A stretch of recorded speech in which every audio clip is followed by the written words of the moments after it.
Hello दोस्तों, कैसे हैं? उम्मीद करते हैं आप लोग अच्छे होंगे, स्वस्थ होंगे, मस्त होंगे। मेरे यूट्यूब ब्लॉग में आप लोग का स्वागत है। तो चलिए आज छठ पूजा का गीत सुनाने जा रही हूँ। आप लोग के भी वीडियो पसंद आए तो लाइक करना, कमेंट करना, शेयर करना।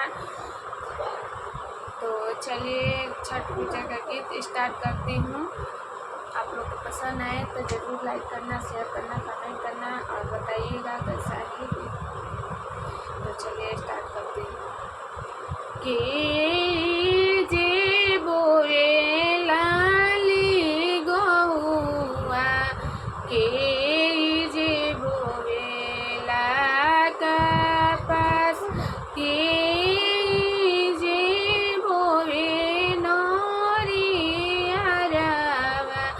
नरियर खिलेला होया आकाश। ससुर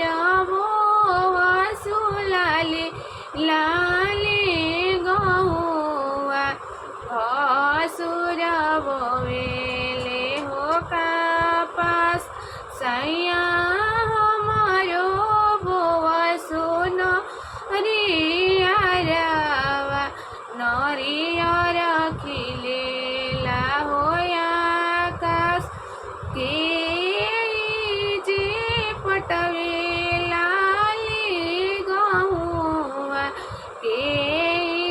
पटवेले हो कपास, के पटवेले नरियरवा,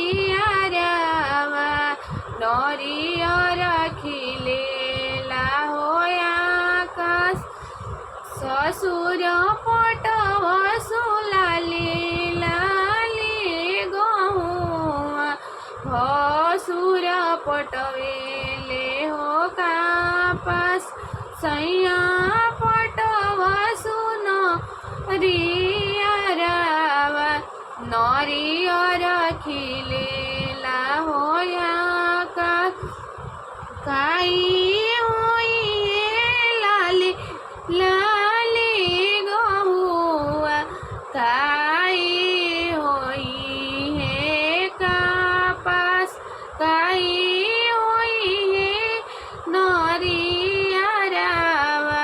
नरियर खिलेला होया आकाश।